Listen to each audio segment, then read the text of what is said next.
Yeah, I'm playing drum and bass music.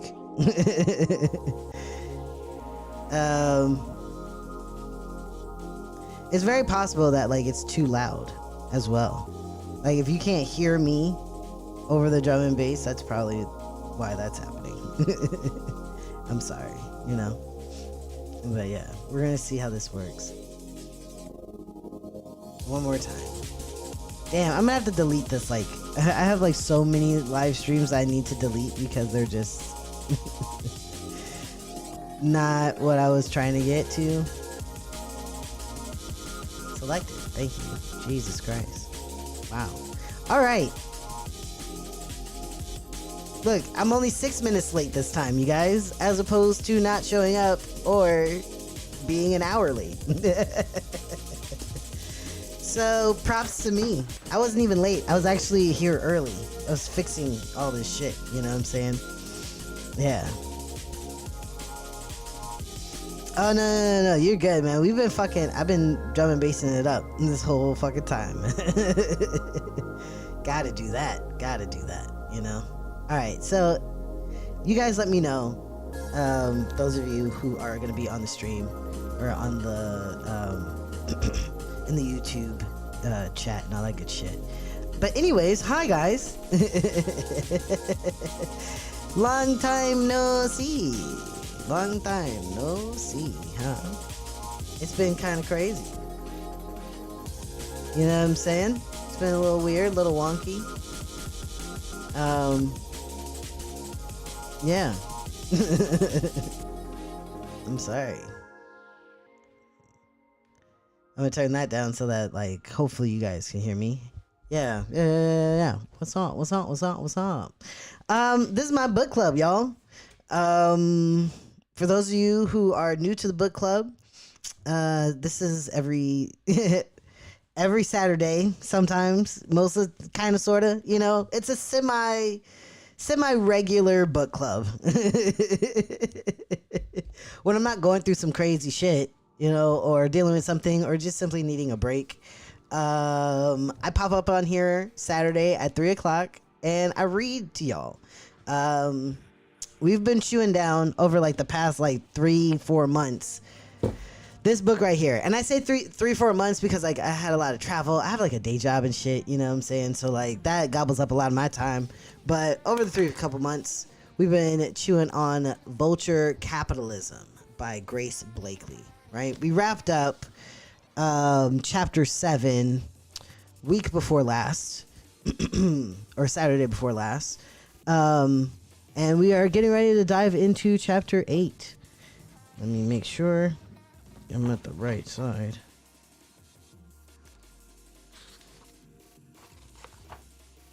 Yeah, no. Yeah, we finished chapter 7, right?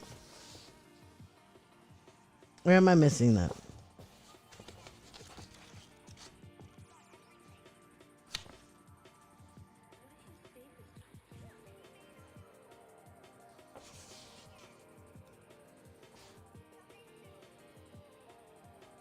Yeah, money at 6%. Yeah, chapter 7 is what we finished. So now we're going to be diving into the third part of this book called Democratic Planning. Chapter 8 is The Architect and the Bee, How to Plan Democratically, all that good shit. So yeah, here it is. Boom, boom, boom, boom, pop. All right, so for those of you who don't know, we got some ground rules here in the book club. Especially right now because, like, I have a video that's getting a little bit of traction and it's making a lot of liberals butthurt, as they usually are, you know. They don't have energy for anything but, I don't know, bugging leftists. So, you know, every now and then when that happens, some rude gals and rude boys pop up in my shit, you know what I'm saying? This book club is a sacred space. It's a sacred space to me. And I know that, you know, for them, they don't give a fuck about whether or not something's sacred to me. You know, nothing's sacred to people you can't stand. You know what I'm saying? But it's also sacred to the people that I share this space with. So because of that, I defend it virulently and ferociously. So I implore you guys to just be chill. You know, don't be an asshole. Don't be a jerk. You know what I'm saying? Don't be a bitch. You know, we're not deviating from the topic. We are reading this. That's all we're doing. We're not doing nothing else. We're reading this and discussing what we fucking read. So that means that we're not trying to debate this book. We're not trying to debate each other. We're not trying to harass each other. We're not trying to troll each other. We're trying to learn together. And that's important. Okay? We don't fuck that up. So, since we're learning together and all of that stuff, that brings me up to rule number 2 is sharing. Sharing your thoughts, sharing your ideas, sharing what you think about whatever it is that we're working through. You know, roughly there's about like an average of 12 to 15 people in our book club at any given time. And that's at the very least a few, you know, like at least 100 years worth of experience crammed together. You know, just because I am processing this stuff doesn't mean that I know everything. It means that I'm just using my perception of what this information is saying to me. You might have a different view. Share that, you know. Tell us how you're connecting. That's encouraged. It's encouraged in the chat on YouTube. It's encouraged in the chat on TikTok. Either way, do those things. All right. Outside of that, I have mods. My mods protect this land. Okay, like some SEAL Team 6s. All right. They protect this land. So, you know, if you make yourself known, if you make your tomfoolery aware to us, we will get rid of you. And you will never be able to do it again. At least not without creating a brand new fucking account. So, please respect our spaces. This is a chill spot. For those of you on TikTok, if you want to hear what I'm reading in higher quality visually and audibly, you might want to swing over to the YouTube channel where it counts, because there you can see as well. You know, it's much better. But if you're just fine just hearing me in the background and, you know, you're tired of doom scrolling through fucking TikTok and you just want a nigga to read to you, you can stay here too. You know what I'm saying? We'll body double together. All right. Everybody, please get your perspective snackies and drinks and all that good shit. You know, you must have those things, because we are definitely going to be having a great time in a couple of minutes. So, yeah. So, I'm going to give myself 15 minutes. I'm going to get my food. I'm going to order some food, get some of my drinks and all that good shit. And then we're going to start. Start what, Haven? Start this book. Vulture Capitalism. Corporate Crimes, Backdoor Bailouts, and the Death of Freedom by Grace Blakeley. We're going to be diving into chapter 8. So, yes, I will be reading the book. We're going to be reading together. So, like, if you guys, you know, we have a plethora of resources. The community will provide you with any link that you need to, like, get this book for free. Or you can, like, I don't know, download it wherever these corrupt motherfuckers be selling merchandise. You know, Amazon, Google, you know, those places. But, yeah, I will be reading chapter 8. And we're going to, you know, pause every now and then just to, like, check in, see what we're experiencing, check in with our feelings and all that good shit. Yes. Ocean of PDF. See, the community always knows. But yeah, I'm going to take, you know what? I'm not even going to take 15. I'm going to take 10 minutes. All right. I'm just going to get my drink so that I'm, like, not parched. I'm going to finish off my, you know, drinkity drink. I'm going to make myself another drinkity drink. And then we're going to get back into this bitch. All right. So, like, you guys have ample amount of time. Everybody get to know each other. Everybody talk to each other. All this good shit.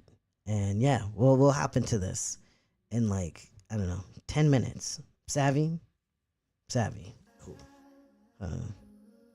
I guess now I can turn the music up.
Whee!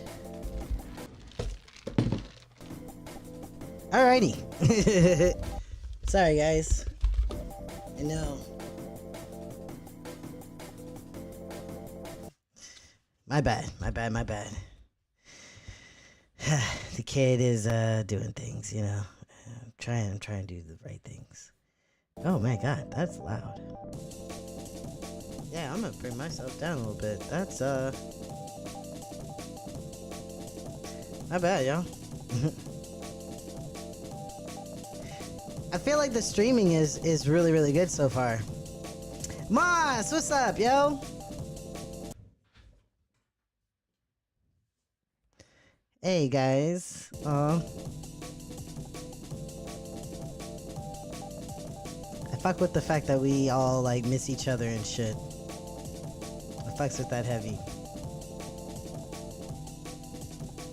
I do. It's dope. Really is dope. Alright, let's see. Where's a good place to put y'all? Yeah. That works. You know? Bam. Alright, hopefully everybody can hear me just fine. Doing the, on YouTube.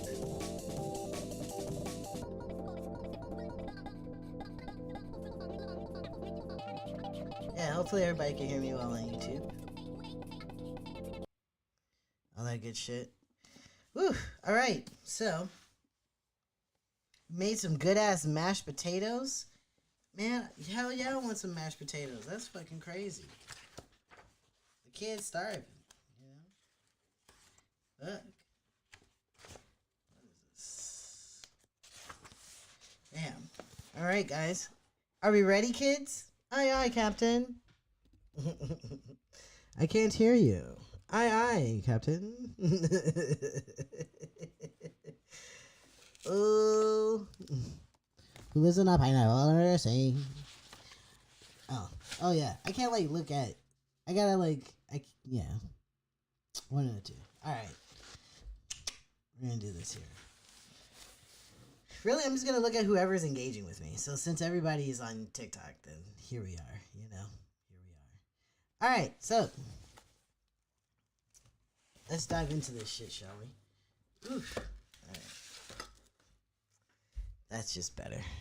I just like that better. Works better for me. Hopefully it works better for y'all. Okay. I gotta scoot it. Look at Marcel. Isn't he just a doll? He's such a little catch. He is. Okay. No. Alright, hold on.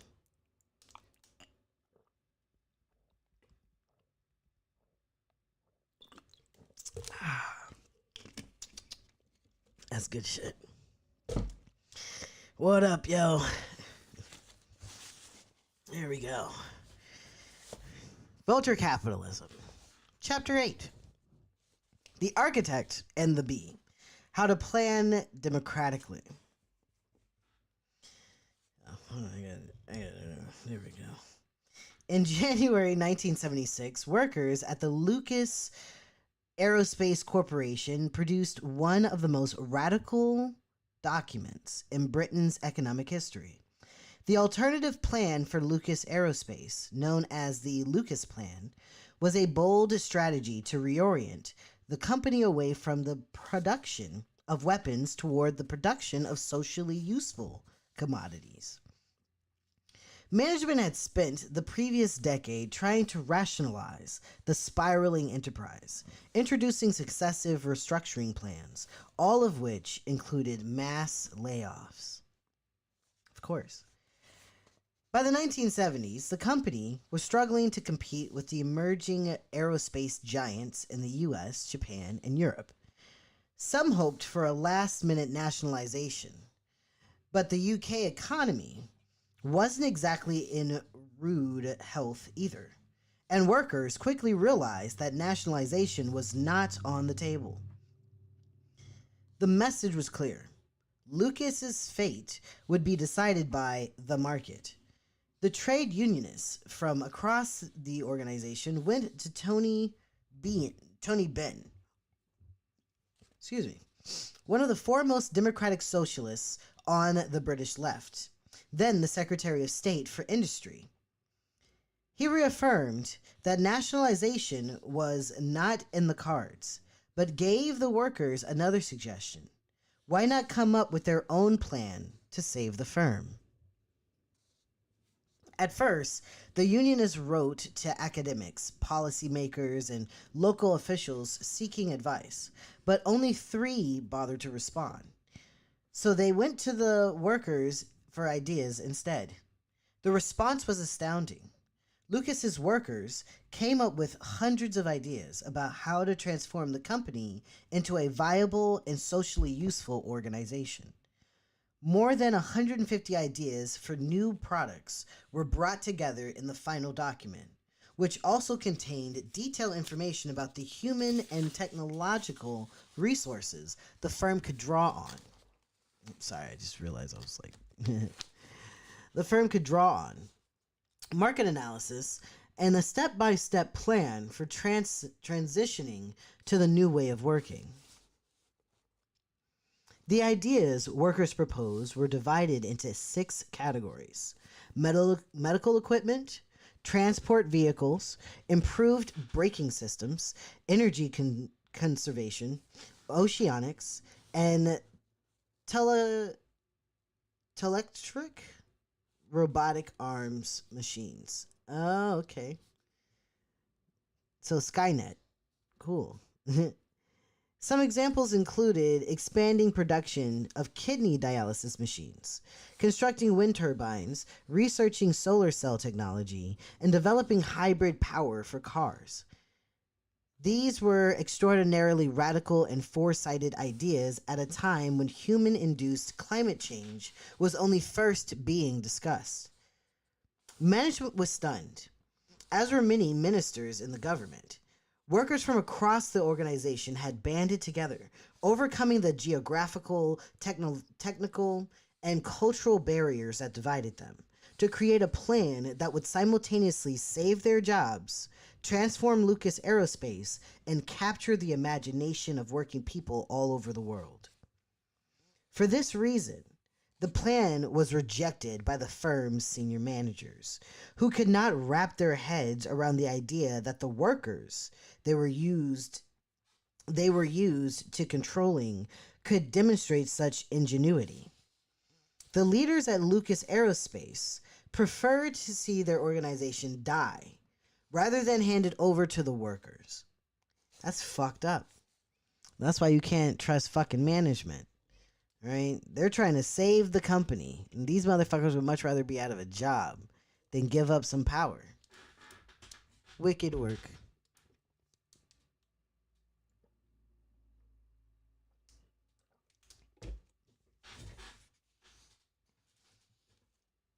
As one MP put it, it took the shop stewards 3 years to meet the management to discuss the corporate plan, because they were challenging the hierarchical nature of society, which is that the bosses shall make the decisions and the workers shall accept them.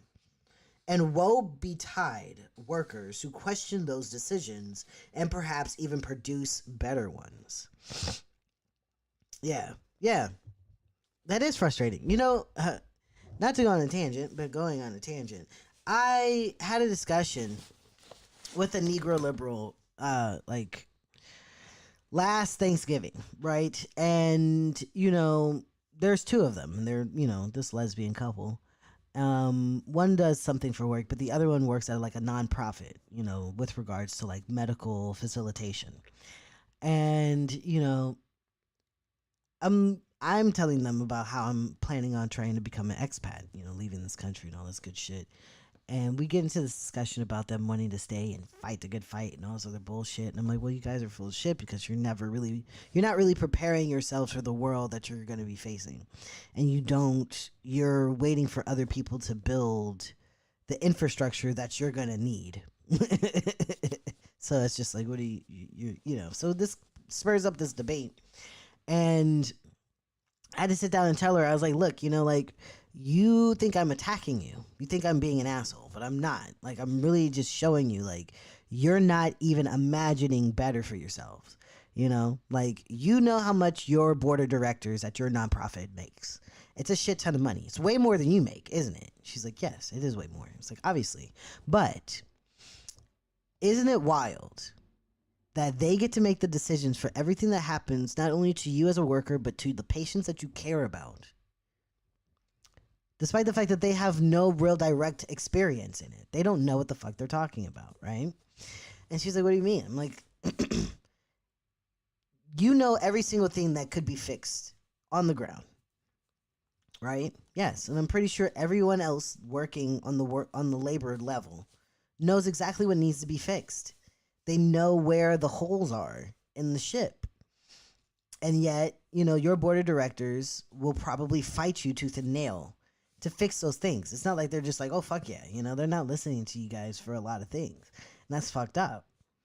It's wild that a nonprofit, which I think just looks like, benevolent white supremacy, essentially. That's what nonprofits usually are. It's just a benevolent white supremacist institution, coming to bestow their, good fortune on us plebes. That's what that shit is, in my opinion. So it's like, all right, you work for this thing, and then it's trying to pretend like it gives a fuck about fixing the problem when really it's just helping everybody live with the problem that their, counterparts are creating.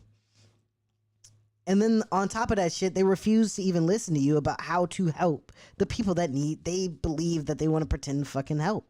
It's insane. You guys should be a union. Any institution that's claiming to be for the people should be unionized. It should be, if you want to be for the people, you should be democratized. Because that's the only way the people are reflected. It's never reflected properly in a fucking hierarchy. Ever. It's never reflected properly. So if you care for the people, if you're doing, nonprofit community work, then it should be democratized as much as possible. But they don't do that shit. And that should give you concern. That even in your effort to help your people, it's in this hierarchical structure that almost guarantees that nothing gets fixed. It's just a little bit more comfortable. And how much longer do we need to have our people laying in that bed? How much longer do we need to do that? You know what I'm saying? You're not sick of it? You're not over it? I am. I think that's bullshit. I think we could absolutely do better. And I don't see why so many others refuse to want to do better. They want to stick with the abuse and the lies, and the destruction and the destabilization and the eroding of our fucking planet. They want to stick with that shit because it's safe and it's comfortable. And it's like, no. It's quite literally killing all of us. And I don't know what you guys need. They'll sit there and tell us that we are, single issue voters, but it's like, no, it's because I care about all the issues. I care about all the issues now. It's because I care about, climate change and dismantling racism and dismantling the prison industrial complex and the military industrial complex and all of these things. I see all of them connected. They're not separate things to me. And it's like, you think that it's one issue. It's like, no, I see my problem. Like, sure, I guess. I have one issue, and that's the fact that this government is run by fucking capitalists and an oligarchy. And we need to start fucking pulling this shit up by the root. That's my issue. My single issue. So let's uproot that shit.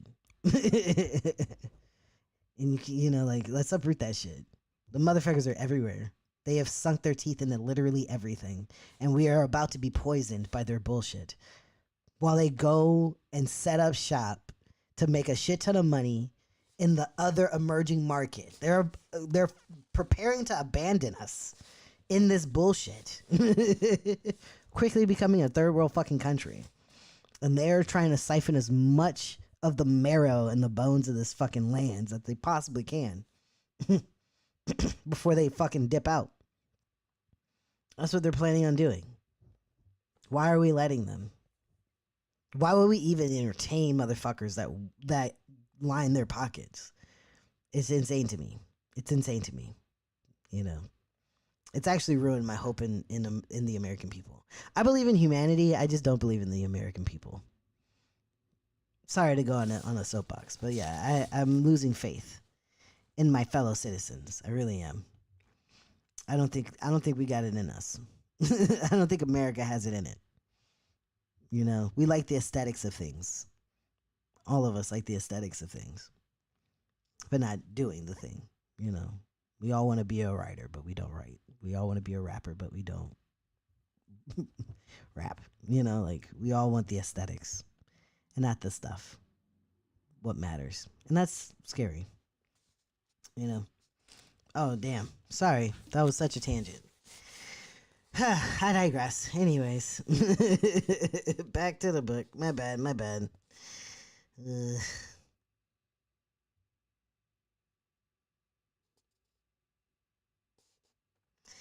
Lucas Plan was an extraordinarily ambitious document that challenged the foundations of capitalism.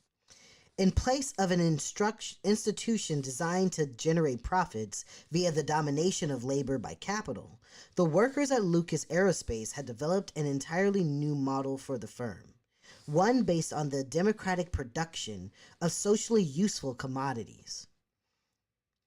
It was almost as if the workers had never needed managing at all, as though they were creative architects rather than obedient bees.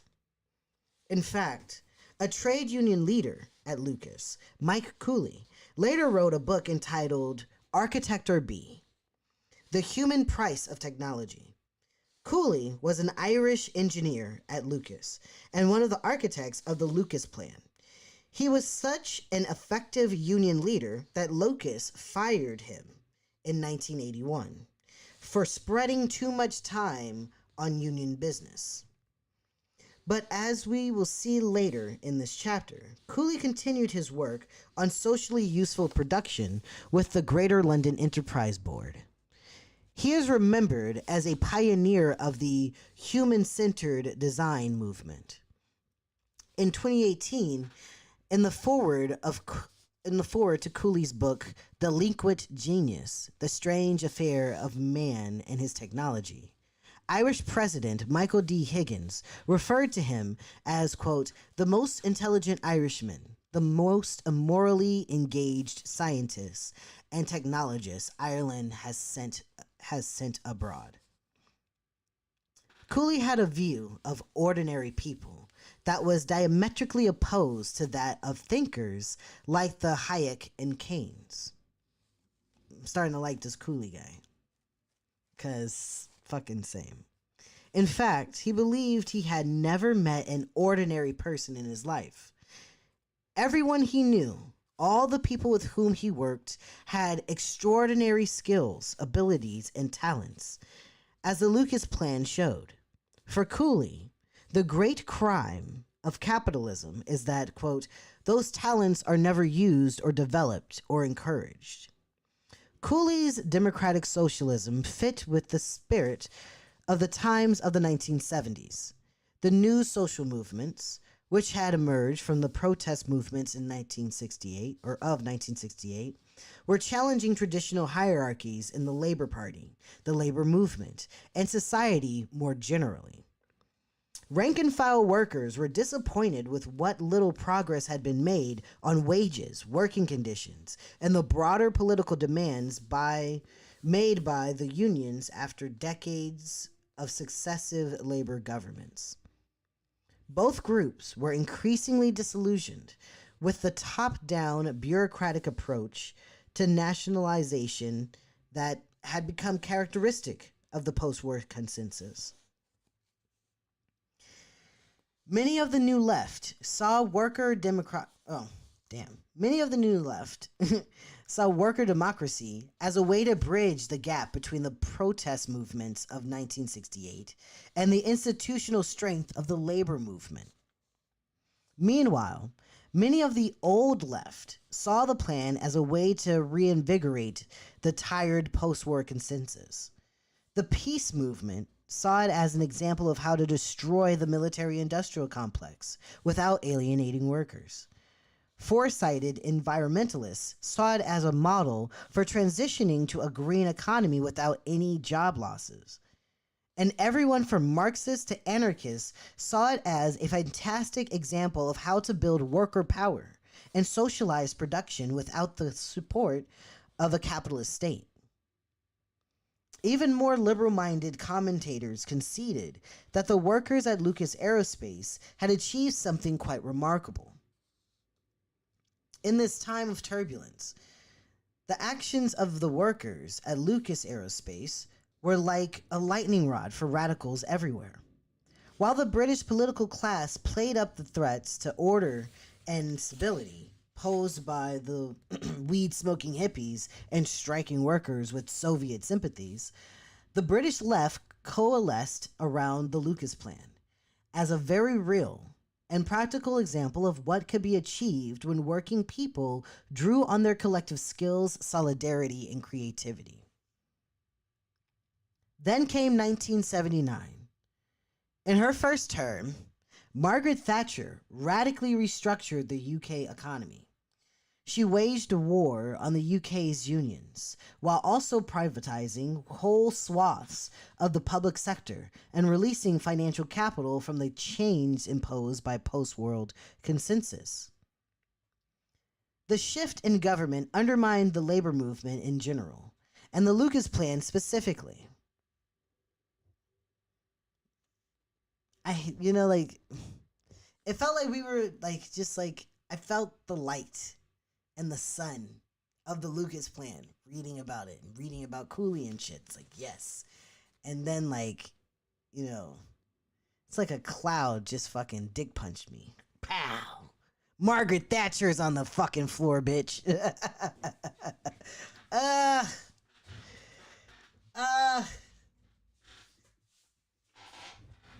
What the fuck? Fuck you, Margaret. Fuck you, Margaret. Oh my god. Fuck Margaret Thatcher. Oh my god. Fuck her and Reagan, man. Ugh. If I had a time machine, then them babies would have been aborted. You know what I'm saying? Okay? Gotten rid of. Gotten rid of. Yeet. Done. Done. I do too. I hope it's hotter than a bitch. I hope they got a fucking itch in their back and they can't reach it. I want that shit in the middle of the back. I want whatever demon is made to torture those two. I want them to add on putting like a chewing beetle in the middle of their back and then just like lock that nigga in there and make it so that he has no choice but to eat through them. Like that's, I feel like in addition to whatever that demon is working on, just add that for little sazon, you know? Oh, fuck.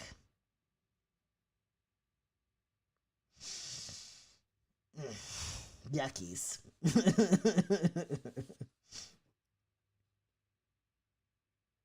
So yeah, fucking bitch ass Margaret Thatcher was targeting the Lucas plan specifically. Cooley was effectively sacked for his activities in 1981, and the plan foundered. Where the workers behind the Lucas plan had laid... Hold on. I don't know. Yeah. Sorry, I had to make sure that, like, y'all can hear me on YouTube.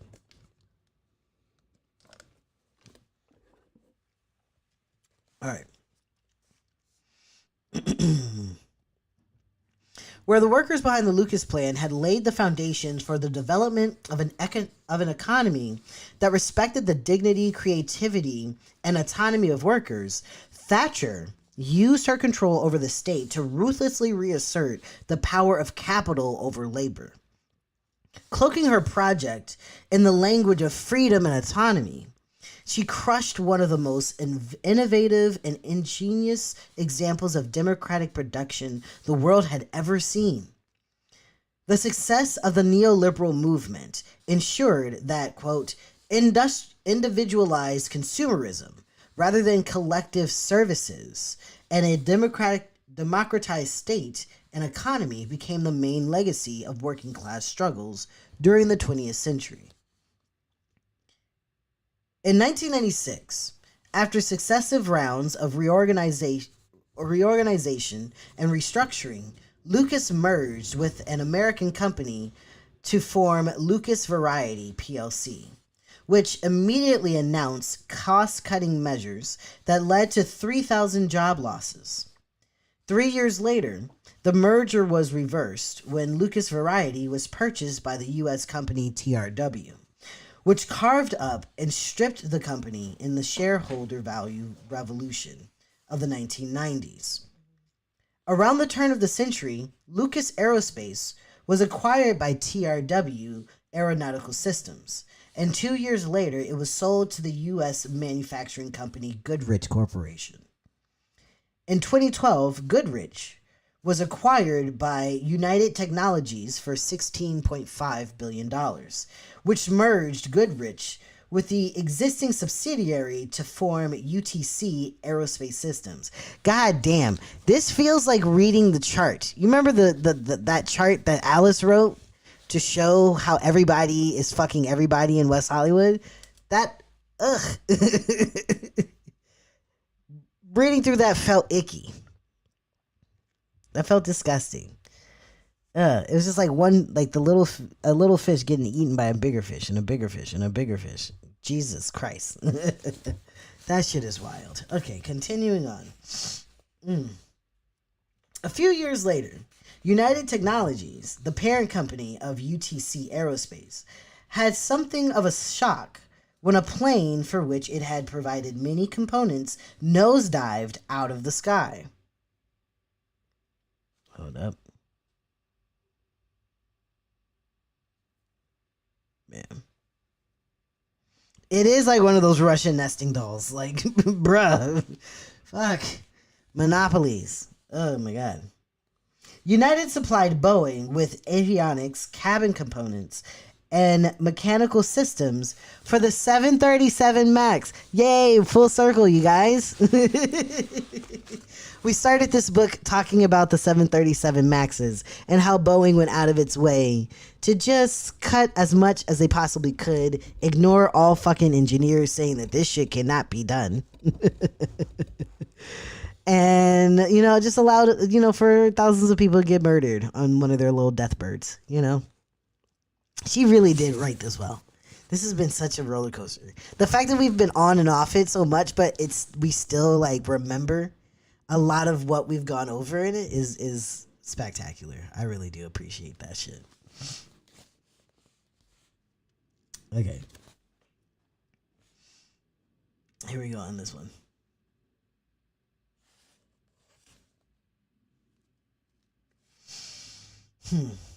These motherfuckers, one of its, let me just reread this. United supplied Boeing with avionics, cabin components, and mechanical systems for the 737 MAX, and one of its subsidiaries, Rosemount, had supplied Boeing with the faulty angle of attack sensors that had played a role in the two crashes. A month after the Ethiopian Airlines crash, United announced that it could lose $80 million in earnings as a result of Boeing's decision to cut production of the 737 MAX. In 2018, United Technologies acquired Rockwell Collins and merged UTC Aerospace Systems, the part of the company that can trace its lineage back to Lucas Aerospace, to form Collins Aerospace. Collins continued to have a strong relationship with Boeing, providing inputs for its Boeing business jet 737 MAX, the private version of the 737 MAX. In 2020, UTC merged with Raytheon Technologies, one of the largest multinational aerospace and defense conglomerates on the planet. Yes. Wild shit. What was once Lucas Aerospace, whose workers had been at the forefront of a movement to create a new mode of production based on democracy, sustainability, and social utility, had been the early 20th century or 21st century. Had by the early 21st century become a subsidiary of Raytheon, a sprawling American conglomerate deeply enmeshed in the military-industrial complex that was supplying corporate jet parts to a company whose unbridled greed led it to manufacture planes that fell out of the sky.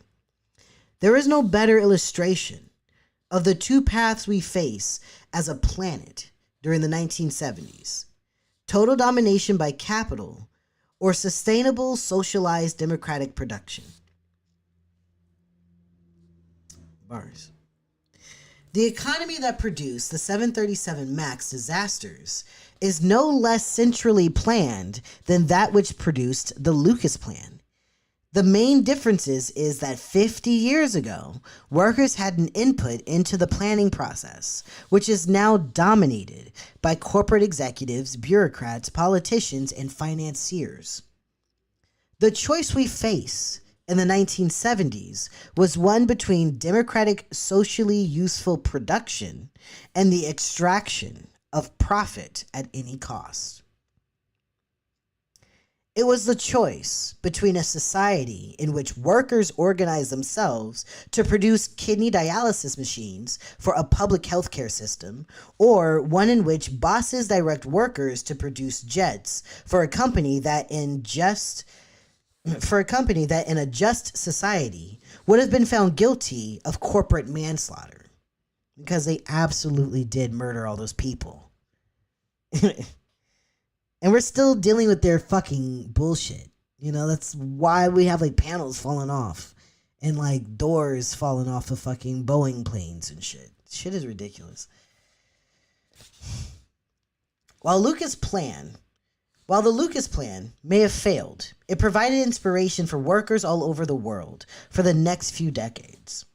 When Mike Cooley When Mike Cooley was fired from Lucas after becoming a very visible spokesperson for the plan, he was hired as the Greater London Enterprise Board's technology director. Cooley worked with the Greater London Council, which had set up the board in 1982, to, quote, make the case for socially useful production and to support firms that engage their workers in industrial planning. Technology networks set up by the GLC sought to mobilize groups of workers, communities, and academics to produce innovative new products and to support workers to negotiate with management over the speed and scope of automation. The GLC created a product bank which contained the design ideas that emerged from the process and sold access to this bank to communities, local authorities, and private companies. It also built a technology exchange that matched firms designing new technologies with those looking to solve production problems. Groups such as LEAN, the London Energy and Employment Network, sought to make use of these new ideas to transform the public sector. LEAN's Right to Warmth campaign drew attention to the energy needs of different communities and designed solutions that could be implemented by local authorities. The GOC ultimately created the Popular Planning Unit, which reached out to communities to identify their development priorities and engaged residents in the design of solutions. Thatcher dissolved the GOC in 1986. She's like the goddamn boogeyman. She's like Dolores Umbridge.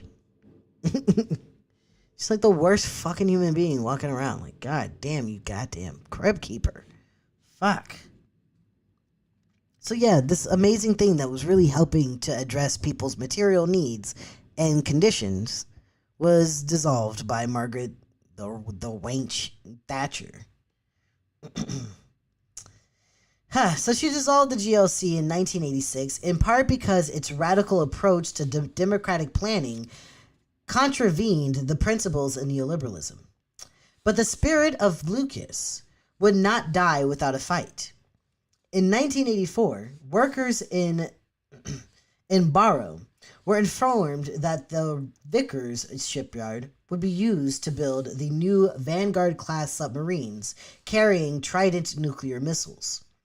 Rather than concede to demands that they support the construction of new nuclear missiles, an idea many of the workers found abhorrent, the Barrow Alternative Employment Committee came up with an alternative strategy for the shipyard that would protect workers without forcing them to participate in the UK's military-industrial complex.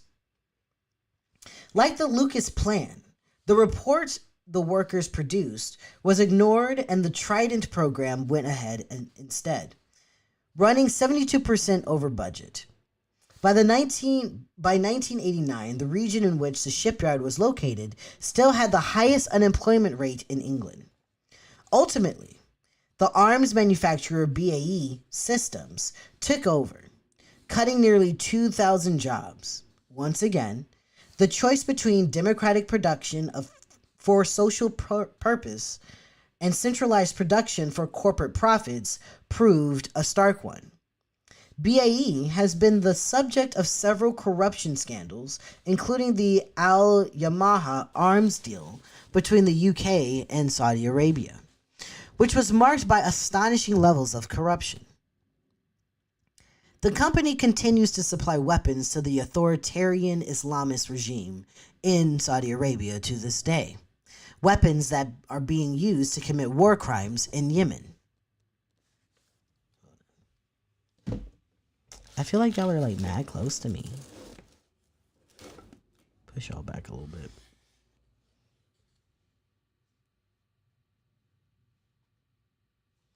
Yeah, that's fucking crazy. Isn't that crazy? Sorry. Look.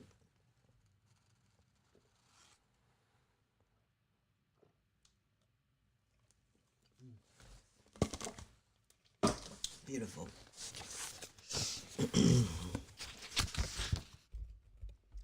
Whew. Thatcher won the fight against socialism in the UK. In repressing trade unionists and community organizers, she was able to claim that the country faced a choice between an overbearing repressive state, which she made even more repressive, and free markets. In the decades since, the political debate has failed to break out of this sterile dichotomy. Those on the left argue for higher public spending funded by taxes on the rich. Those on the right argue for cuts to both public spending and taxes. When we accede to the idea that politics should be defined by one great battle between the state and the market, it's okay, Pop. You're okay, man.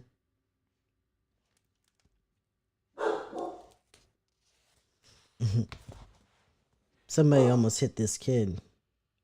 Some kids outside my house. Crazy work. Oh. Crazy work. But continuing on. Where did I leave off?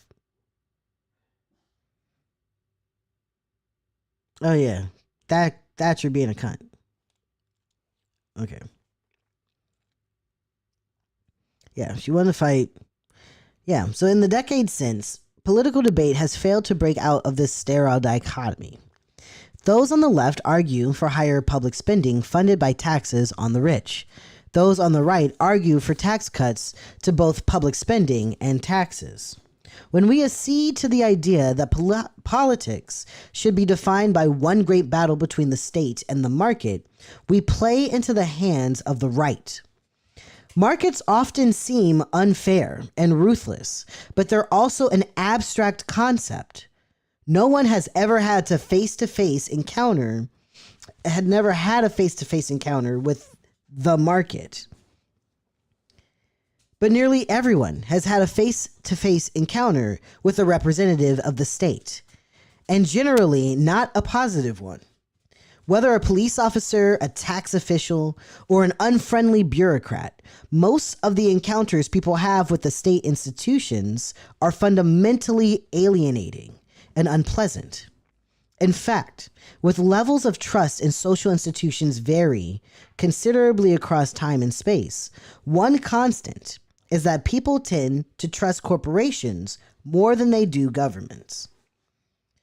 We have continued to frame our politics in such self-defeating terms simply because these are the only ones that make sense to us. Capitalism, according to common understanding, means free markets, and socialism means state-controlled planning. If you want more socialism, you have to add more state. And if you want more capitalism, you have to extend markets. Yet the defining feature of capitalism is not the presence or absence of free markets, any more than the defining feature of socialism is the centralized planning of the economy. Markets existed long before the emergence of capitalism, and state planning existed long before the emergence of socialism.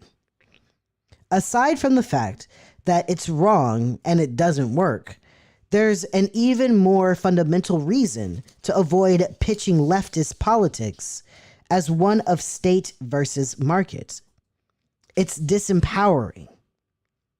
There is a big difference between approaching people with an offer of protection and approaching them with an offer of empowerment.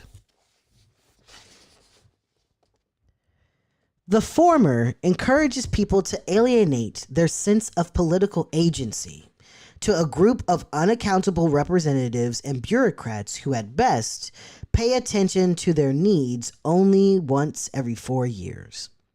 When these electoral promises are broken, people fall into despair and disillusionment, often giving up on politics altogether because politicians are all the same. That sound familiar? But when we frame our political project in terms of collective empowerment, we show that politics can't be reduced to elections. It's something we all do every day. Organizing with your colleagues to demand higher wages is politics. Protesting climate breakdown is politics. Even fighting alongside your neighbors to keep your local library open is politics. Socialism should not be based on asking people to trust politicians. It should be based on asking people to trust each other. The significance of the Lucas Plan is that it showed in very concrete terms exactly how people could work together to build a better world. People do not need to surrender their power to state institutions that can control and protect them, nor do they need to surrender control to a market that is dominated by the powerful. Instead, we can work together to create the kind of world we want to live in. In place of domination, we can build a society based on co-creation. In this chapter, we will look at 10 real-world examples of attempts to do just this. Such a perspective might sound naive to those who are convinced that humans are naturally competitive beasts who need to be tamed by the authoritarian social institutions.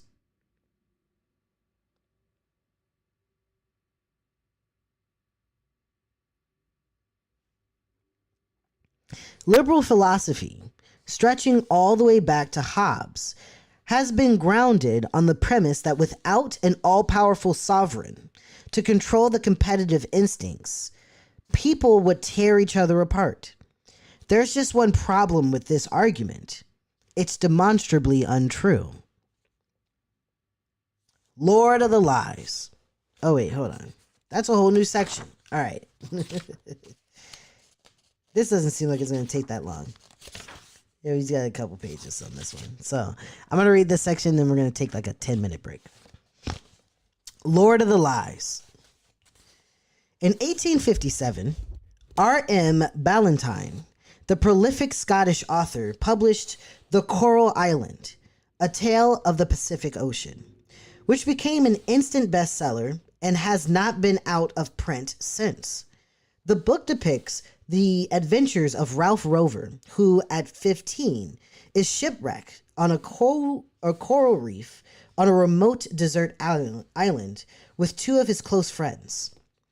Ralph describes how the boys came together in the face of a desperate situation to survive and even thrive on the island. Ralph and his friends are able to extend the benefits of civilization to the island's indigenous inhabitants. The boys witness a battle between two of the native tribes, with the victorious savages capturing their opponents before engaging in acts of cannibalism. The boys leap into action, preventing the atrocities and winning the admiration of the remaining tribespeople, whom they attempt to educate about their civilized ways. Nearly a century later, a depressed schoolmaster read Ballantyne's boyhood adventure story and decided he could do better.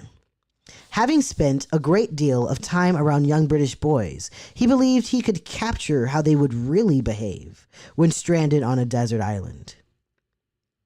The resulting novel became an instant classic, selling millions of copies and finding its way into classrooms all over the world. William Golding's Lord of the Flies offers a darker version of Western civilization than the one depicted by Ballantyne. The Coral Island is premised on the idea that the Christian values of the English schoolboys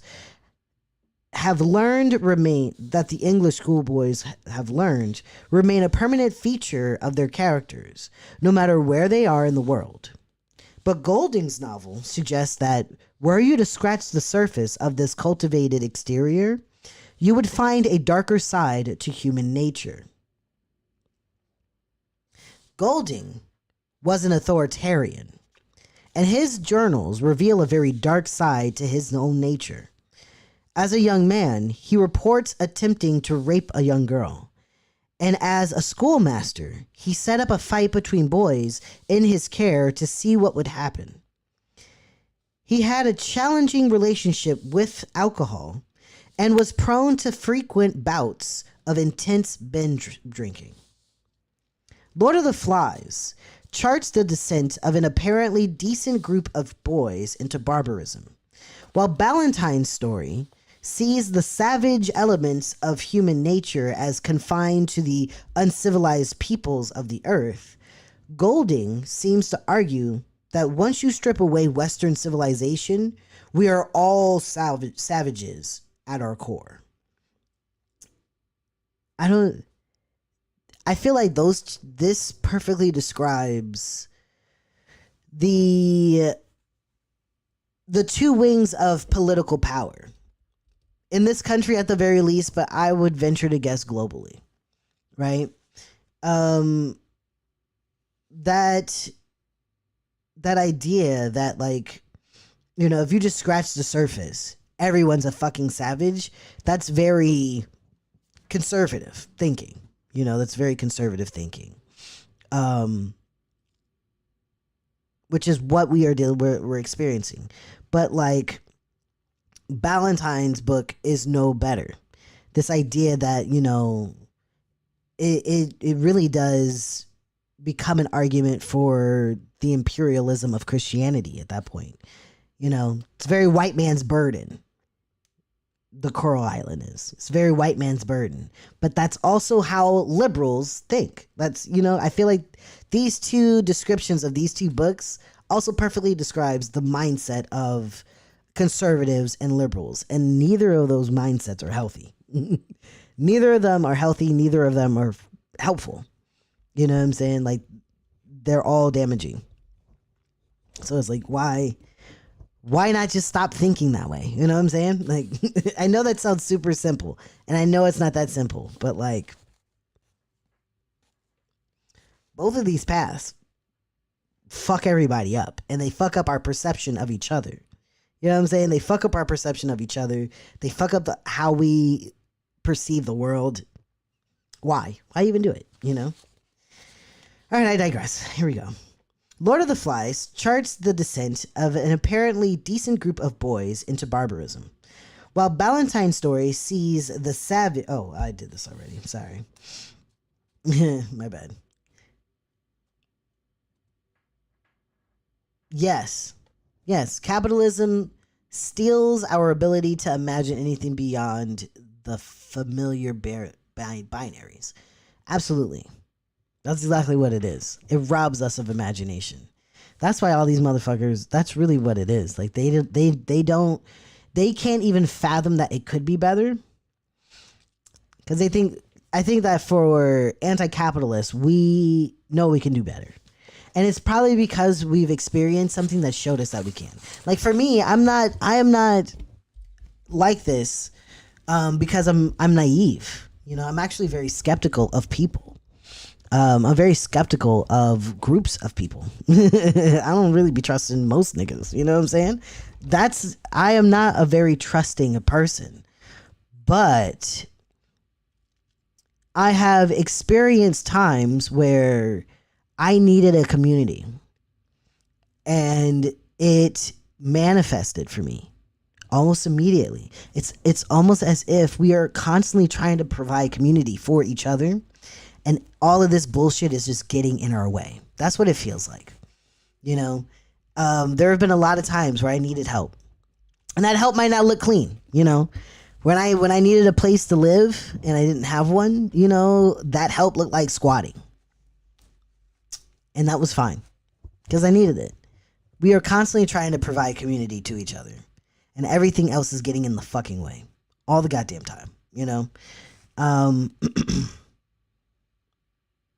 And it just baffles me, you know, because we rely on these two types of perceptions that we know don't work, you know, like we have all of this technology and we are able to look back. Like, this is like probably one of the first and last times that we as a species will be able to, like, properly assess a wide breadth of our existence holistically. Right? And when we do that and we see the pattern, it's like, this does not work. I know that maybe I'm autistic. Maybe it's the ADHD talking, but like pattern recognition is telling me we should stop doing what the fuck we're doing right now. This is not working. It's not working. It has not been working. Even the arguments that motherfuckers want to have on this app about whatever is not new. Like the discussion is not new. The push and pull is not new. Even the fracturing within our communities is not new. There is an example for this shit throughout our existence. So it's like, are y'all ready to do something else? Because I want to break the cycle. You know, I want to break the cycle. I don't want to live with it. And that is fundamental. And if you want to just live with the cycle and go along to get along, we are diametrically opposed. We are not allies. We do not want the same things. We don't want the same things. We do not have the same goals. Okay? You're trying to manage a problem. I am trying to uproot the problem. Different.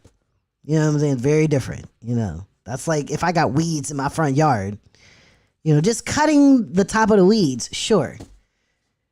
It gets better and then it gets worse again and then we cut it down a little bit. Yeah. But that's just managing an issue.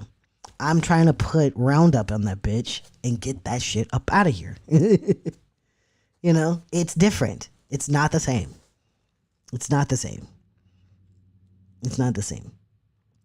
And I will gladly have disputes and discussions and debates with people who disagree with me but are about uprooting the problem.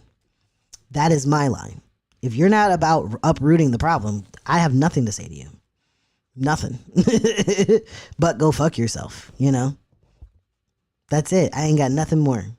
Don't want to talk to you. Don't want to argue with you. Don't even want to know you exist.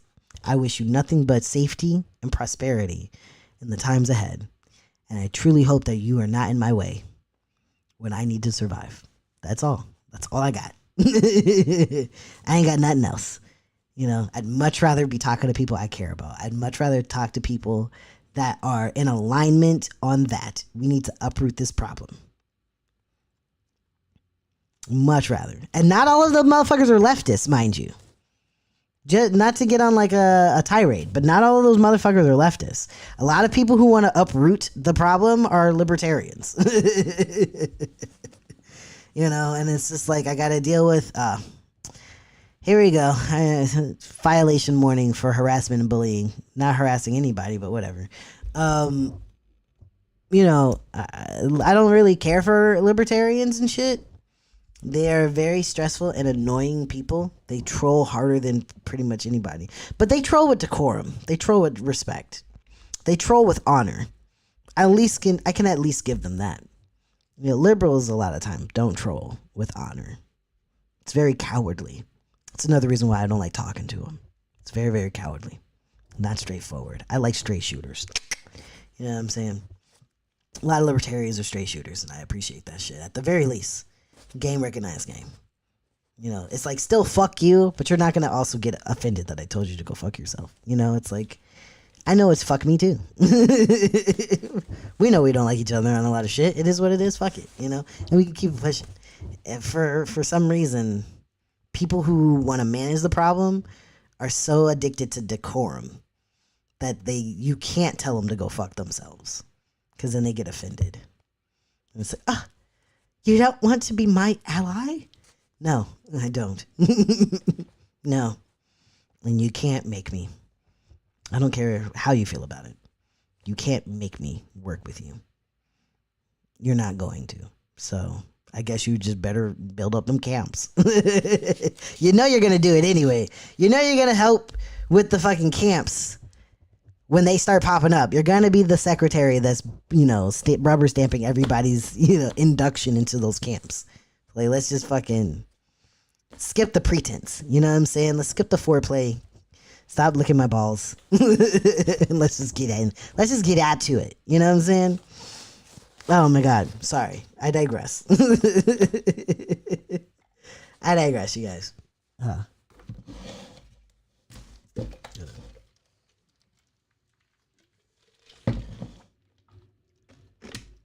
Okay.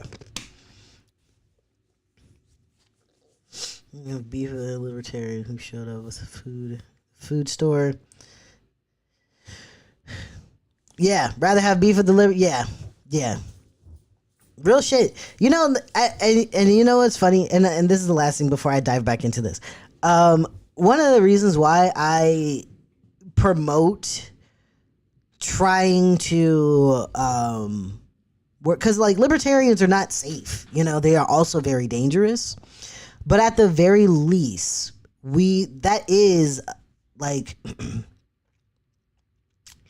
at the very least, especially the ones that are sane, right? Because I'm not I keep stressing this. I'm not talking about the radical cult membership libertarians. I'm talking about like actual like libertarians who take it seriously and are doing it in good faith. Those guys do show up. And how I learned that is spending time in West Virginia. I spend time in West Virginia and I talk to a lot of fucking libertarians when I'm out there. You know, like when you go camping, the motherfuckers are out there, you know, pop in. And like, it was in that moment that it just clicked for me. You know, like I'm going out here. I'm in West Virginia as a whole ass nigga. You know what I'm saying? And granted, I got like, you know, I have my weapon on me. I got my machete, all this other shit. You know, still anything can happen here. You know, but the times that I've been out there and gotten to know people and shit, like, it's very much like, look, I don't fuck with you, you don't fuck with me, that's fine, but like, hey, do you have any matches? And it's like, yeah, okay, fine. Like, it's like, fuck you, but I don't want you to freeze to death. You know? And I can work with that. I can work with that a lot better than I'm just working with you. I feel like you're beneath me, but I need your help. That is what it feels like working with these fucking Democrats. That's what it feels like dealing with a neoliberal. It's very much like there's a reason why it like the level of it's not unfounded. The way that Republicans feel about Democrats is not unfounded. That arrogance is there and it is annoying. And you do want to shove them niggas in a fucking locker. You know what I'm saying? Because it's just like, fuck you. You know? It very much is. You know what I'm saying? You can feel them looking down on you. And it's like, bitch, are you for real? Are you for real right now? You know, that's the kind of neighbor that you don't give sugar to. Like if we were dealing with the apocalypse, that'd be the motherfuckers were real like, look, I'm not sharing my bacon with Karen. I'm not doing it. Fuck her and her family. I'm not doing that shit. You gonna do that, Bobby? I'm not doing that shit. Like, it really does feel like that a lot of the time.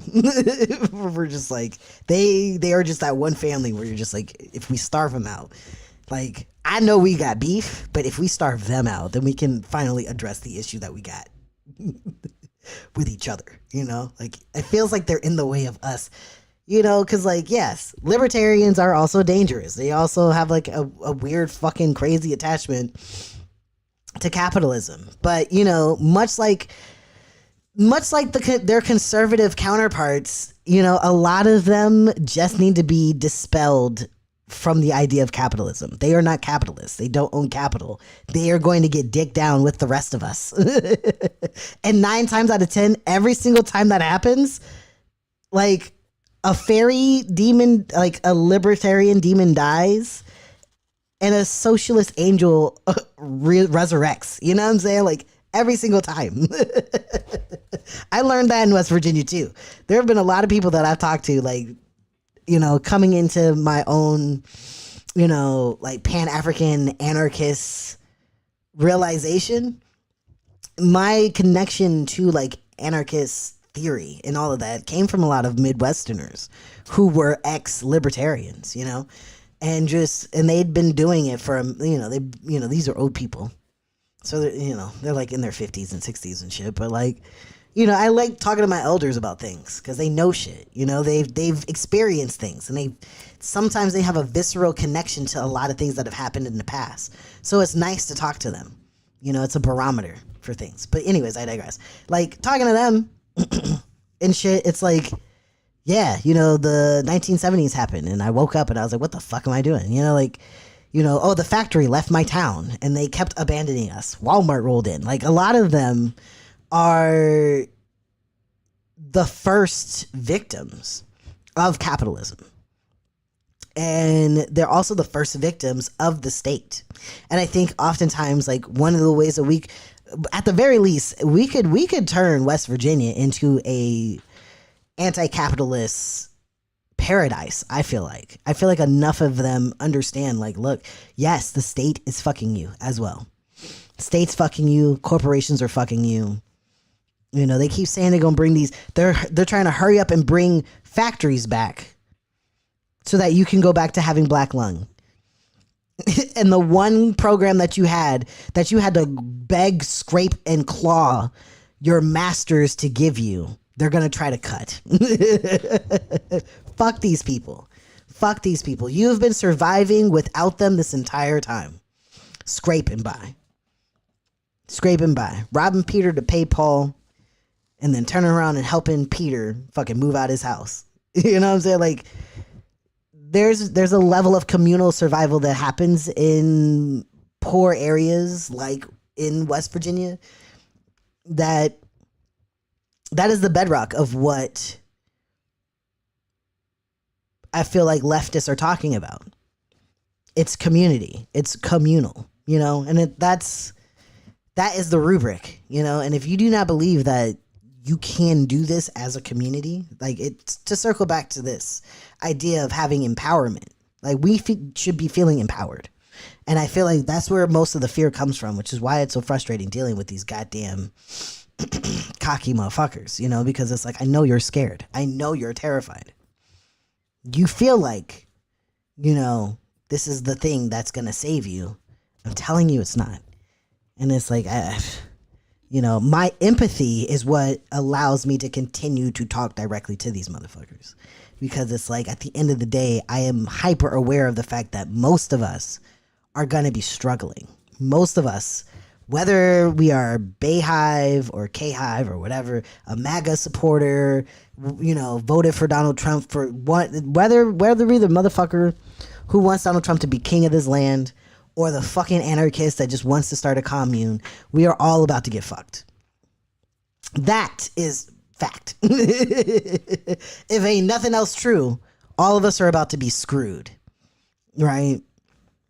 And we're gonna need, like, I don't know about y'all, but like, I have a diverse, you know, group of people that I live around. You know, and at the end of the day, if I'm fucking stuck here, or if I'm stuck anywhere, I have to rely on the people that I fucking live around. You have to replug into your community. You know, that is the point. That's always the point. That is the solution. That is the first step to the 800-step plan that needs to happen. Know your neighbors. That's step one, you know? And it's like, it's hard to do that. It's hard to hold on to that when we're engaging with these people, because they don't believe in that. They don't. They believe in cliques. They believe in networking. They believe in hierarchies. Again, circling back. They want to manage the weeds. They don't want to pull them shits up by the root. And that informs everything that they do and all of their decisions. That's why it's so frustrating. The fact that they just want to manage the problem, you know. And usually, if you have the privilege of just wanting to manage the problem, you're not part of the grass ecosystem that's being choked out by the weeds. That's usually how that goes, you know? So it's like, no. There's a plethora of groups of people that are suffering. And if we want to be utilitarian about this, if we just get rid of, there's like 4 very specific problems that if we just all just decided to stop, more people would be able to live healthier, happier lives. And I want that. I want that even for the people I hate. You know, maybe I'd hate them less if the world was like that, if we could make the country like that. Either way, something's going to have to happen because we're going into a multipolar world. You know what I'm saying? The United States is not going to be the hegemonic power within like 15 years, if that, to be honest. If that, to be honest, between the genocide and these tariffs and the decades upon decades of sanctions that this country has put the rest of the world through, and the rest of the world figuring out how to work around all of those sanctions, We are not going to be the big dick swinging anymore, which means that we are going to have to live life just like the rest of everybody else on the planet. And that's going to be very uncomfortable for everybody. Y'all niggas are going to be upset. You're not going to like that. Y'all are not going to like that at all. Not even a little bit. You know, it's going to be very uncomfortable not being the hegemonic power. Very uncomfortable. And hopefully our political leaders don't get so ate up in their egos that they start a nuclear war. Hopefully. Hopefully, you know, but like I have a feeling that we are not going to be overturning capitalism anytime soon here. Our capitalist oligarchs have become multinational conglomerates. You know, we can barely even organize ourselves within our own cities, let alone in our entire countries, let alone internationally. We got a lot of work ahead of us. The capitalists are going to be dicking us down. We'll probably be rolling into feudalism within the next 30 to 40 years. Like, I am so, like, niggas be thinking that a lot of us anti-capitalists are like pie in the sky when really we are the most cynical motherfuckers on here. Y'all think we asking for like a revolution. It's like, I don't need to ask for that. I do not need to ask for that. I don't need to ask for us to throw a Molotov cocktail. I don't need to ask for none of that shit because it's inevitable at this point. We on the path. It's gonna happen. Somebody's gonna do something dumb. It's gonna be crazy, and it's going to set the powder keg off. You know what I'm saying? Like, that's happening. That is happening. Okay. I don't know what the pressures are gonna be, but they're gonna be something. And when it happens, then we are where we are. We are where we are. It is what it is. Hopefully y'all got the community that you need to weather the storm. Okay? But like, this shit is happening. All right? It's happening. We have people. I guess we're done reading for the day. Sorry guys. I'm gonna stop yapping. Yeah. Lawrence, young lady, you don't know the creator 400 years trusted. Lawrence, I'm going to block you. 1, because I don't like when people misgender me. 2, I don't like Christians like that. Like, don't be doing that shit, you fucking weirdo. Anyways. But yeah. Oh yeah, I blocked that nigga. We're not doing that. But yeah, like, we are fucked. We're fucked. We're fucked. There is no, like, I'm not begging y'all to fight anymore. Like, I think, I don't know. That's, like, for me, I'm not begging y'all to fight. Maybe the other, like, anti-capitalists on this app are begging y'all to fight. I'm not begging y'all to fight. I told y'all, like, 5 months ago that I don't need to beat on you. The baby daddy's gonna do it. Okay? Like, I told y'all that. I told y'all that months ago. I don't need to do any of that shit. This country is going to make you do it. Yes, there will be more Luigis. There will be more Rodneys. The country is going to make you do it. I don't have to say shit. I don't have to plead for nothing. It's only a matter of time. It's only a matter of time. You know, eventually it's going to come your way. You know, the world keeps spinning. Like, that's just the fact of the matter at this point. So it's like, only thing I'm begging you to do is connect with your community. Like, literally, connect with your community. Start sharing things. Get out of the way. You know, stop, you know, dictating and bitching and moaning about people informing us about what is happening in the world, like with genocides and how our country is culpable in it. We need to know those things because when we are no longer the hegemonic power, guess what? A lot of motherfuckers, like, you're not going to have your passport power like you think that you have, you know, because, you know, a lot of them like to travel. Ow. You know, they like to do that shit. You're not going to have that. You're going to be looked very differently and treated very differently in the future. And like, for a lot of people talking shit right now, it's crazy because by the time it gets really bad for us as Americans in a crumbling empire, we're all going to be fucking old. Look at your old parents right now. Do you think they're having fun? You think your old, decrepit boomer parents are having a great time right now? A lot of them, unless they are white and part of the top 1%, They're not having a great time. They are all worried about how the fuck they're going to retire off of these pennies, okay? That's the future that we all have to deal with. Like, y'all ain't looking. I'm seeing it. I'm seeing all this shit. Good luck. All right. I don't know shit. Bet. I don't know shit. You got it. You got it, dude. That's where I'm at this point. You got it, dude. You got it. Fuck yeah. Fuck yeah. Good luck out there. Okay. I'm going to go to Costco. I got to re-up on some fucking rice and some beans. You know. Good afternoon, Co. Yeah, I gotta re-up on some supplies and shit because we might not have them shits come the end of the month. Like, isn't that crazy? You know what I'm saying? Like, it's crazy to me that I'm done reading, by the way, guys. I'm sorry. I can't do it. We'll finish chapter 8 next week. It's crazy to me that we are quite literally about to have a couple of weeks. Because I have not seen Donald Trump reversing these tariffs in any form or fashion, right? So that means that we're going to be losing a lot of supplies. And, you know, these people are not like organizing a, you know, structure way to like distribute purchasing of the supplies for their community. Like, none of that is happening. I don't even know if they're getting prepared for themselves, you know? And it's just like, okay. I could sit here and argue and bitch and moan and like, you know, go back and forth, but I'm not going to do that. I'm going to speak my mind. I'm going to say what I feel, and I'm going to keep it pushing and you're not going to make me talk to you. So like, I'll see you at Costco. I'll see you at Costco, guys. You know what I'm saying? I got to buy batteries, you know. Yes, it's going to be way worse than pandemic level shortage. It already is. It already is worse. Like the amount of merchandise that has not crossed the tanking of activity.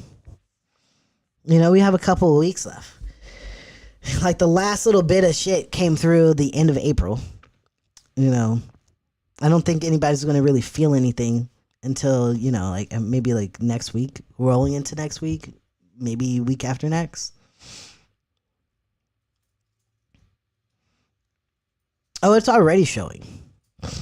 It's already showing. You know, a lot of it is just like specialty shit and all that stuff, but it's like slowly showing. Like, for instance, I had to buy like a new head wrap thing, and the company that I buy it from, their manufacturer is Chinese. I ordered this shit and it is still locked in, what do you call it? Like customs limbo. I thought I beat the whole like blockade on Chinese shit, but it didn't. And I bought that shit in March. It's not coming here. I'm never gonna get that. That's like lost, you know? So like that's like minute, you know, it's small. And it's annoying, yes, but it's not like a necessity that I need. So, but that is a sign still that we are slowly losing our merchandise, you know? And what bothers me is that like these people would much rather spend time bitching about like Maya or Khalil instead of like talking about to their audience, hey, here's what I'm doing to prepare myself for this. This is on my radar. This should be on your radar. You know, please protect yourself this way. Because, like, you can sit here and bitch and moan about Donald Trump all day. Like, sure, you know, we can finger pop our buttholes until our heart's content. But what are we going to do? You know? What are you doing? You know, what are you doing for yourself? Like, unfortunately, I've just been so turned off by this app specifically that I haven't really been talking about it that much. What I'm doing. But, like, I am really working on altering my habits, you know, preparing. And I'm saying this as someone who has severe PTSD from the 2008 crash. You know, I am moving differently and trying to move differently and trying to downsize and, you know, shift back to some old habits so that I can still have a lot of the things that I need, you know. And I want to be able to make sure that I have things that might be helpful to my neighbors and the people I live around, you know, because when it gets to the point where people run out of stuff, you know, and like important things like aspirin and allergy medicine, you know. I want to at least know that I have those supplies and I can share them, you know, and be ready to go with that. Preparing for foodstuffs, making sure that I'll be, you know, I can at least eat, you know. I redid my budgets.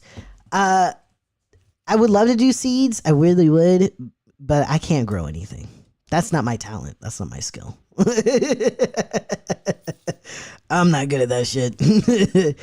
I'm not good at growing food at all. Thank you, cats. I appreciate it. So yeah, unfortunately, that's not my stilo. But I have a neighbor who does I have like several neighbors who have like gardens and stuff. Tomatoes grow on their own? Well, you know what? I will see if I can get some heirloom seeds for tomatoes. And like, I guess I can live off of, rice and tomatoes. I can live off of rice and tomatoes. I got a shit ton of salt too, so, and seasonings. So we might be good to go on that. You know what? I will. Yeah. Actually, I'm not like, I have not gotten a library card from my local library, like in my neighborhood. I just have my library card from Miami. So yeah, I definitely need to like link up with my librarian and shit, or my library. So yeah, I do not have a PO box, but I might take you up. Potatoes are super easy. People tell me that, but I'm not sure. I'm not sure. Because like, what, you just like shove the shit in the ground and then just, you know. Yeah. I mean, like, I guess I can live off of tomatoes, potatoes, and rice is good. You just shove it in the ground. You don't have to do no special shit to potatoes.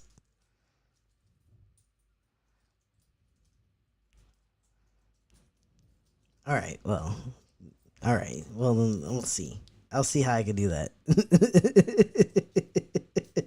All right. You guys, if you guys talk me into getting a goddamn garden.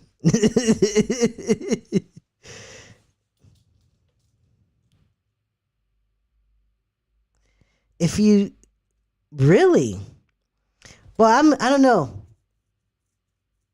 Does it because I'm in Virginia.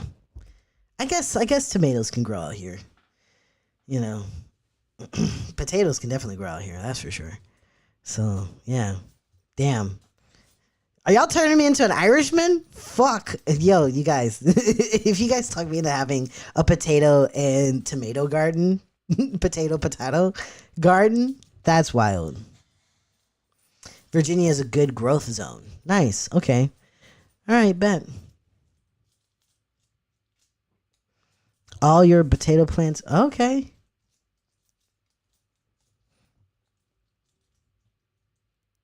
No problem. Oh wow. Okay. Well then, you know what? I'm gonna look into growing tomatoes and potatoes.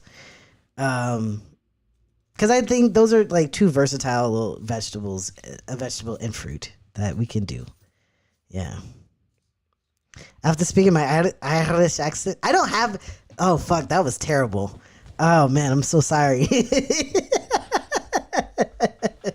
Whoops, that was bad. I don't have an Irish accent. I don't think. I don't know how to do one. Yeah. Oh damn, like almost invasive species type shit. All right, bet. Well, yeah, that was an attempt. I stopped it immediately. That felt so wrong on my face. Wild work. Oh my god, you guys. But yeah, like, yeah, you know, this is what we need to be doing right now. Instead of bickering and talking about an election, we need to be exchanging tips. How did you guys survive 2008? You know? What did you guys do to survive 2008? You know what I'm saying? I got all kinds of trips. I remember like a couple of years, like maybe like 10 years ago, I did like a YouTube video about it. It is blocked so you guys can't see it. But hi, pop up. Go eat your food. But yeah, like yeah.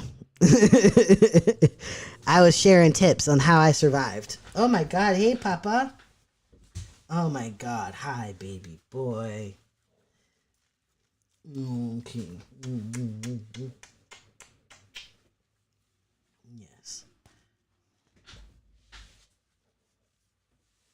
What do you want? Oh God. Everyone say hi to the... Oh. Okay. Yes. Everyone say hi to Marcel. Oh, Papa. Yeah. Okay. He's such a little Scorpio, isn't he? Yeah, my little prince. What do you need, Papa? You want food? You got food in... You got food in your bowl. Go eat your food. He's also abusive. You saw how he just smacked me. Yeah. This guy. Okay.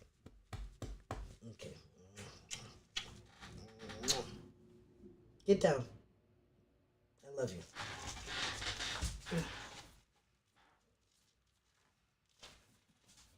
I'm not picking you back up.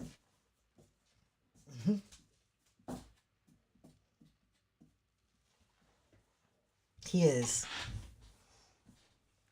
Yes. You're such a handsome man. Okay, Papa. What, you want to go outside or something? You want to go outside? What?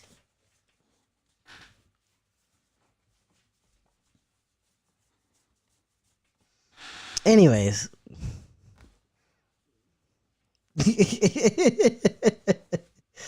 Yes, he don't need to get picked.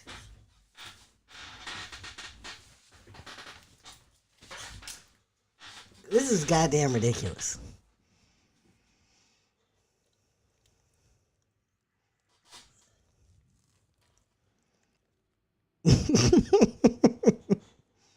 He is just a baby.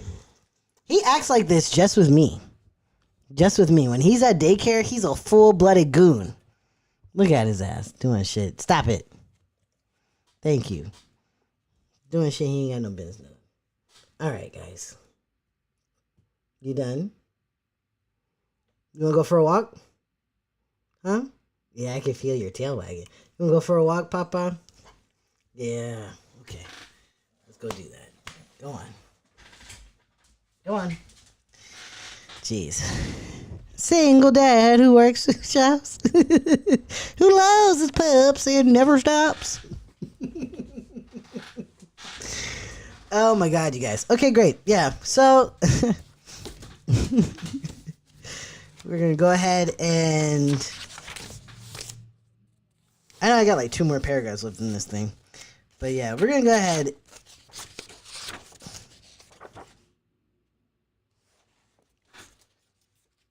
We're going to go ahead and put a pin in it right here. Because we're about to learn, several examples of how we have created agency for ourselves. And yeah, let's do that.